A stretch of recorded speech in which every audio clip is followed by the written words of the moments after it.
വ്യക്തി നമുക്ക് പൈസ കടന്നു തരുവാണെങ്കിൽ അതിനകത്ത് കുറേ കാര്യങ്ങൾ നമ്മൾ ശ്രദ്ധിക്കാനുണ്ട്. അയാൾ കാണിക്കുന്ന ഒരു സഹാനുഭൂതി ഉണ്ടാകുമ്പോൾ ഒരു ദയുണ്ട്, ഒരു വിശ്വാസമുണ്ട്, നമ്മുടെ വേദനയോട് കൂടെ നിൽക്കാൻ അയാൾ കാണിക്കുന്ന ഒരു സന്മനസ്സുണ്ട്. ഇതെല്ലാം കൂടെ കൂടിയിട്ടാണ് ഒരു പൈസ ആയിട്ട് നമുക്ക് തരുന്നത്. പല ആളുകളും പൈസയൊക്കെ മേടിക്കും, പൈസ മേടിച്ചിട്ട് പിന്നെ തിരിച്ചു കൊടുക്കാൻ നേരത്തുള്ള പ്രശ്നങ്ങളാണ്. ഇങ്ങനെയുള്ള ഒരു മഹത്തായ ഒരു ബന്ധം ആളുകൾ നശിപ്പിച്ചു കളയും. അത് ശരിക്കും പറഞ്ഞാൽ ഒരു വലിയൊരു ഫോൾട്ടാണ് നിങ്ങൾ ചെയ്യുന്നത്. നിങ്ങളുടെ ജീവിതത്തിൽ ഒരു ലോ പോയിന്റിൽ ഒരു വ്യക്തി നിങ്ങൾ അതുപോലെ സഹായിക്കാനുണ്ടെങ്കിൽ ഇന്നത്തെ കാലഘട്ടത്തിൽ ഏറ്റവും വലിയൊരു സൗഭാഗ്യം എന്ന് ഞാൻ പറയുള്ളൂ. അത് കഴിഞ്ഞിട്ട് പിന്നീട് ആ വ്യക്തി നിങ്ങൾ തിരിഞ്ഞു നോക്കിയില്ലെങ്കിൽ നിങ്ങൾ കാണിച്ചൊരു തെറ്റാണ്. കാരണം നിങ്ങൾ ഈ പറഞ്ഞ കാര്യങ്ങളൊന്നും മനസ്സിലാക്കിയിട്ടില്ല. പൈസ മേടിച്ചു കഴിഞ്ഞാൽ നമ്മൾ തിരിച്ചു കൊടുക്കേണ്ട ടൈം എല്ലാം കറക്റ്റായിട്ട് പറഞ്ഞ് തന്നെ പൈസ മേടിക്കും. ഒരു കാരണവശാലും പൈസ തിരിച്ചു കൊടുക്കാൻ നിങ്ങൾക്ക് കഴിയില്ലാത്ത അവസ്ഥയിൽ പൈസ മേടിക്കാതിരിക്കും നല്ലത്. കാരണം അവർ അത്രയും ആത്മാർത്ഥമായിട്ട് നിങ്ങൾക്ക് പൈസ കടന്നെങ്കിൽ എന്നിട്ട് നിങ്ങൾ അത് തിരിച്ചു കൊടുക്കാൻ നേരത്തെ നിങ്ങളത് ഡിലേ ആക്കുകയാണെങ്കിൽ നിങ്ങൾ അവരോട് കാണിക്കുന്ന ഒരു ചതിയാണത്.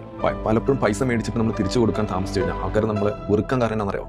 ആ പൈസ തിരിച്ചു കൊടുക്കാത്തത് നമ്മളെ കാണിക്കുന്ന നിശബ്ദതയുണ്ട്, പറയുന്ന ഒഴിവുകളുണ്ട്, സത്യസന്ധതയിൽ നമ്മൾ വെള്ളം ചേർത്തുകൊണ്ടാണ്. അപ്പോൾ ഒരു കാരണവശാലും നമ്മൾ പൈസ മേടിച്ചിട്ട് ഇനി എന്തെങ്കിലും ഒരു കാരണവശാലും നമുക്ക് പൈസ പറഞ്ഞ സമയത്ത് കൊടുക്കാൻ പറ്റില്ലെങ്കിൽ അറ്റ്ലീസ്റ്റ് അയാളെ പോയി ഒന്ന് കാണുക, അയാൾ വിളിച്ച് പറയുക, എനിക്ക് ഇന്ന പ്രശ്നം, ഒരു വാലിഡായ റീസൺ അയാൾ പറഞ്ഞ് മനസ്സിലാക്കുക.